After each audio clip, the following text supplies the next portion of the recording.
few years back, I made a video about looking for my next synthesizer. At the time, my studio centerpiece and main controller was a Roland JD800, which was still doing a perfect job. Alongside that, I had a Roland JV1080 sound module and an S760 sampler, and all the usual plugins that most of us are familiar with. I'd also recently added a Korg Minilog XD to my collection as a guilty pleasure at the onset of COVID lockdown. At the time, I decried the fact there was nothing new or innovative being released, and that most of the new products were reissues or repackages of old products. Now, in 2025, it seems that this trend has continued, and nothing much has changed. At the time, the offers on the table were Jupiter X, Juno X, Korg Nautilus, Korg Kronos, Roland Phantom series, Yamaha's Montage series, and Yamaha's Motif, etc. So I started window shopping around online, watching YouTube video after YouTube video of new releases. As I said, most new products are still rehashes of old ones, with Korg regurgitating the wave stations and FM synths in more compact form, Roland squeezing SH101s and Juno 60s into palm-sized form factor with their IRA range and their boutique synths. Yamaha just continuing with an evolution of the Motif range. Possibly, there has been more forward movement in the stage keyboard area, with emulations of the Nord piano organ synth stage keyboard layout like the Yamaha CK range and Roland's new V-Stage series. All very impressive, but not what I'm looking for. My mission in 2025 was to find out-of-the-box solutions. I have come to the conclusion that my live rig is still more than adequate and fit for purpose. My Nord Electro 5D still rocks. My Juno DI still does its job really well.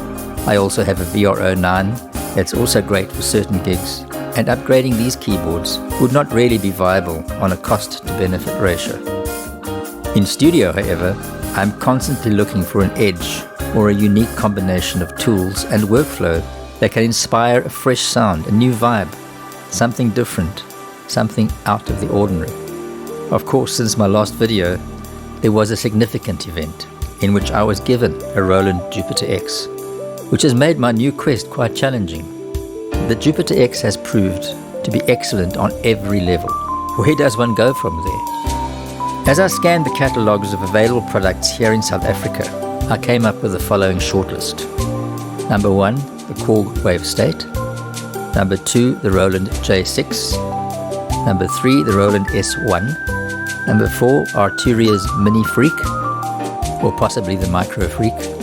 Number 5, the Korg Micro Korg Original Design, or number 6, the Korg Micro Korg 2. These are all in a particular price range based on what I'm willing to spend at this stage. I missed out on the Korg Wave Station in the early 90s, having gone with the JD800, but I was always intrigued by the evolving sounds that this machine was capable of. The Wave State is essentially a reasonably affordable repackage, and there is a desktop module option for a few dollars less. Lord knows I don't need another keyboard. The Roland IRA series looks like fun. Portable, quirky, they sound good from what I've heard, and are reasonably inexpensive. I could put together a combo of 3 of these units, for example a J6, an S1 and a T8 drum machine for the price of a Wave State. The Mini Freak scores high on my temptation list, mainly because it seems very popular, sounds good in most demos, and it will be an item from a fresh new manufacturer and probably offers a new sonic palette and texture. Ticks the box for something different. Why the Micro Korg, you may ask? It's not new. However, it's always fascinated me, and people who own them tend to love them. This is probably more of a curiosity and a desire for something simple and old school. The fact that it is probably the longest selling synth in the market must count for something, and is still pretty inexpensive. Micro Korg 2 looks interesting, with the upgraded vocoder effects appealing to me the most. Well, it's been a number of weeks, and I still haven't pulled the trigger on any of the synths mentioned here. I just keep going around in circles. This is what I have found. With the exception of the odd feature here and there, which I'm not convinced will add value to my creative flow, I've heard nothing that I cannot already achieve with what I already have. The ACB synth engines available in the Roland IRA range are all included in the Jupiter X already. So apart from any benefits due to the compact, portable form factor of these tiny modules, they look like they'd be a sideways move for me. More of the same. Listening to the wave state and then fiddling back in my studio, I realized that much of what I can do with a wave state can be achieved using the VST instrument plugins I already have.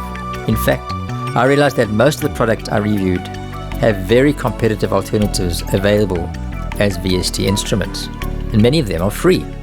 The only negative there is a loss of the tactile experience or independence from having to use a computer and to be able to go doorless. I realized that the micro Korg units would just be a bit extravagant. Nice to have, but not really necessary, especially given that I own a Minilog XD already. It seems the wisest thing I can do right now is to save my money, or to spend it on something more sensible like car repairs or a new hard drive, as boring as that sounds. And so, in conclusion, I've decided that there's no Next synthesizer for me right now. Maybe something magical will appear in the future, but for now, as this quest unfolded, I came to the following conclusion. I don't need new gear at the moment. I need to dig deeper into what I already have. Even dust off one or two of the older units I've got stored away. I'm continually discovering new elements and dimensions to the Roland Jupiter X, and I can surely do a lot more deep diving with the Minilog XD as well. The JD800 still broods in the background and is still full of surprises 34 years later.